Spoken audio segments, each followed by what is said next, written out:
తిరిగి సత్యోపదేశానికి స్వాగతం. దైవ కుమారుడు ఈ లోకములో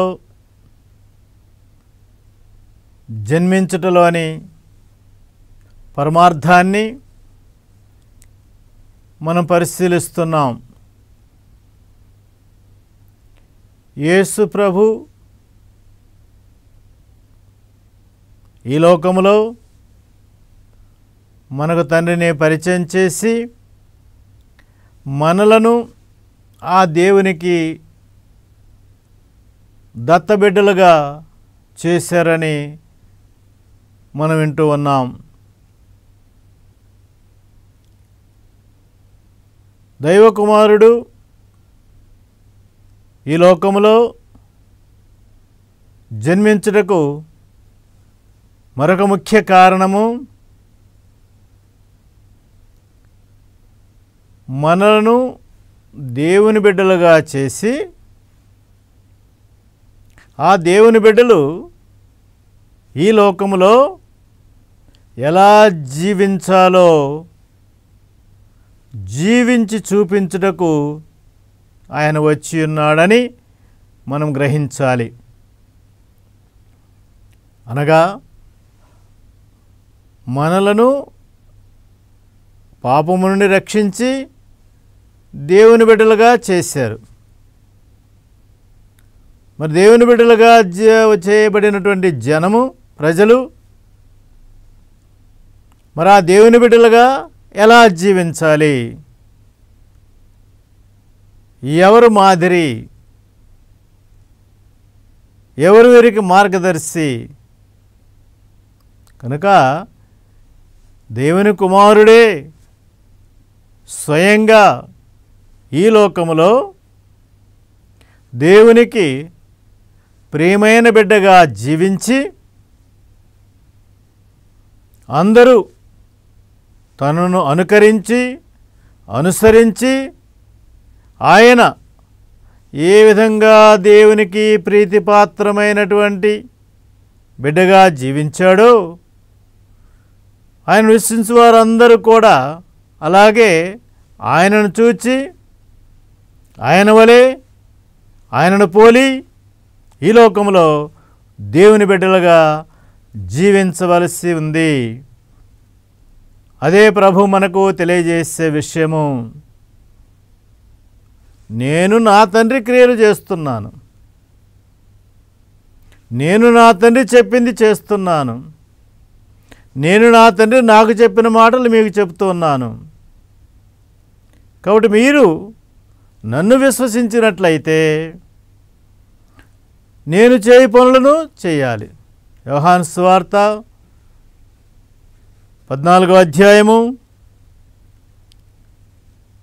12వ వచనములో మనం విధంగా చదువుతున్నాం. నేను తండ్రి యొద్దకు వెలుచున్నాను కనుక నన్ను విశ్వసించువాడు నేను చేయి క్రియలను చేయును. నన్ను విశ్వసించువాడు నేను చేయు క్రియలను చేయును. బాగా గమనించండి. నేను నా తండ్రి క్రియలు చేస్తున్నాను, నా తండ్రి ఏం చేస్తున్నాడో అది నేను చేశాను. ఇప్పుడు మీరు నన్ను చూచి నేను చేసిన క్రియలు మీరు చేయాలి. ఎంత అమోఘమైనటువంటి గౌరవము, ఎంత గొప్ప గౌరవము మనకు. ఆ విధంగా మనం పరిశీలించినప్పుడు ఆ తండ్రి కుమార పరిశుద్ధాత్మలను విశ్వసించే ప్రతివాడు ఆ తండ్రి క్రియలనే చేస్తూ ఉన్నాడు. ఏ విధంగా ఆ కుమారుడు తండ్రిని తెలియపరిచి ఉన్నాడు, చూపించి ఉన్నాడు, అలాగే ప్రతి క్రైస్తవుడు క్రైస్తవురాలు కూడా ఆ తండ్రినే చూపిస్తున్నారు. ఆ తండ్రి క్రియలను చేస్తూ ఆ తండ్రి మాటలే మాట్లాడుతూ ప్రతి క్రైస్తవుడు కూడా ఆ తండ్రికి ప్రతిరూపంగా అనగా యేసు ఏ విధంగా దేవునికి ప్రతిరూపంగా ఉన్నాడో ప్రతి క్రైస్తవుడు ఆ విధంగా ప్రతిరూపంగా ఉండాలి. కనుకనే మానవులకు ఒక కేవలం ప్రతినిధిగానే కాకుండా ఆ విధంగా కేవలం మానవులకు ఒక మార్గచూపరిగా ప్రభు ఈ లోకములో అవతరించి ఉన్నారు. సాధారణంగా మానవులమైన మనము ఇతర గొప్ప వ్యక్తులు చేస్తున్నటువంటి పనులను చూచి స్ఫూర్తిని పొంది వారి వలె జీవించాలి అని మనం తలస్తూ ఉంటాం. అయితే ఈ లోకములో ఎంత గొప్ప మానవుడైనప్పటికీ, ఎంత భక్తిపరుడైనప్పటికీ, ఎంత విశ్వాసపరుడైనప్పటికీ వారిలో మనం అనేక లోపాలు చూస్తూ ఉన్నాం. కానీ యేసుక్రీస్తు మచ్చలేని దేవుని గొర్రెపిల్ల. యేసుక్రీస్తు ఏ లోపము మచ్చలేని దైవకుమారుడు. కనుక మనము ఒక పరిపూర్ణమైనటువంటి మానవుణ్ణి, సంపూర్ణమైన మానవుణ్ణి, మనవలే అన్ని విధములా చేయబడినప్పటికీ పాపము చేయనటువంటి వ్యక్తిని మనం అనుసరిస్తూ ఉన్నాం. కనుక క్రైస్తవుడనేవాడు యేసుక్రీస్తును పోలి, తండ్రిని పోలి ఉంటున్నాడు. యోహాను 2వ అధ్యాయంలో మనకు తెలియపరచబడినట్లుగా దేవుని యందున్నానని చెప్పుకునేవాడు యేసుక్రీస్తు వలె జీవించవలెను.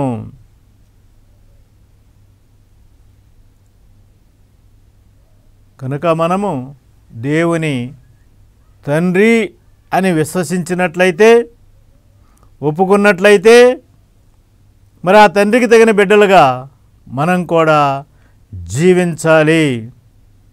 మనకు మాదిరి యేసుక్రీస్తు ప్రభు, ఆ దేవుని కుమారుడు. దీనిని మనము ఏనాడు మరవకూడదు. కనుక ఆ విధంగా మనము యేసు ప్రభు దేవుని తండ్రి అని తెలియపరచడంలో ఉన్నటువంటి ఈ యొక్క పరమార్థాన్ని మనము గ్రహించుదాం. యేసు ప్రభు కేవలము మనలను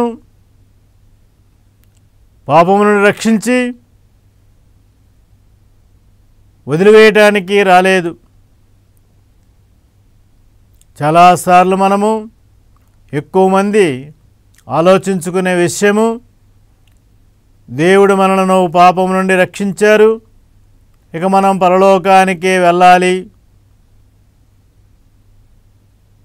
కానీ రక్షింపబడినటువంటి మనము, అనగా దేవుని బిడ్డలుగా చేయబడినటువంటి మనము, ఆయన ఏకైక కుమారుడైనటువంటి యేసుక్రీస్తు ఏ విధంగా ప్రీతికరంగా జీవించాడో ఆ విధంగా మనం కూడా జీవించవలసిన అవసరము ఎంతైనా ఉంది. కనుక ఈ పరమసత్యం మనం ప్రకటిస్తున్నటువంటి, అనుదినము ప్రకటిస్తున్నటువంటి ఈ పరమసత్యాన్ని మనం గ్రహించాలి. అందుకే యేసు ప్రభు దేవుని గురించి మాట్లాడుతూ ఉన్నప్పుడు ఏనాడు కూడా వేరే పదాలు ఉపయోగించలేదు. సువార్తలు మనం పరిశీలించినట్లయితే ఎల్లప్పుడూ నా తండ్రి, మీ తండ్రి అనే మాటే వాడుతూ ఉండేవారు. అలాగే మనకు పరలోక ప్రార్థన నేర్పించినప్పుడు కూడా సర్వశక్తిగల సర్వేశ్వరు అని చెప్పలేదు, ఇంకా మరే పదము ఉపయోగించలేదు. కేవలము మా తండ్రి, మా తండ్రి అనే పదాన్ని మాత్రమే ఆయన ఉపయోగించాడు. ఇది మనం బాగా గ్రహించవలసినటువంటి విషయము. కనుక దేవుని తండ్రి అని పిలిచే మనము ఆ కుమారుని యందు ఉన్నాము. ఆ కుమారుడు తండ్రి యందున్నాడు. కనుక చివరకు ప్రభు ప్రార్థన మనం గమనిస్తే యోహాను సువార్త 17వ అధ్యాయంలో ప్రభు చెప్పిన మాట ప్రార్థించారు. ఓ తండ్రి, నీవు నా యందును నేను మీ యందును ఉన్నట్లు వారిని మన యందు ఉండనిమ్ము, మన యందు ఉండనిమ్ము. ఇది చాలా లోతైన గొప్పదైన సత్యము. వారి యందు ఉండటము. ఇక మరొక విషయము అక్కడ మనము గమనిస్తూ ఉన్నాము. ప్రభు ప్రార్థనలో, అంత్య ప్రార్థనలో ఆయన తెలియపరిచినటువంటి ఆ విషయాన్ని మనము బాగా గ్రహించాలి.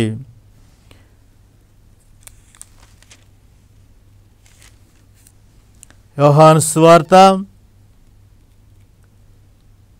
11వ అధ్యాయము, పవిత్రుడైన తండ్రి మనవలే వారును ఒకరిగా ఐక్యమైనట్లు నీవు నాకు వసిగిన వారిని నీ నామమందు సురక్షితముగా కాపాడము. ఇక్కడ మరొక విషయాన్ని మనం పరిశీలిద్దాం. తన యందు ఉంచుకొని మన ఎల్లప్పుడూ కూడా తన యందు ఉన్న వారిని సురక్షితంగా కాపాడుతూ ఉన్నారు. కనుక మరొకసారి మనము ఈ విషయాన్ని బాగా లోతుగా పరిశీలిద్దాం. దేవుని తండ్రి అని విశ్వసించడంలోని అర్థాన్ని మనం జాగ్రత్తగా గమనించుకుందాం. సెలవు. మరలా కలుసుకుందాం.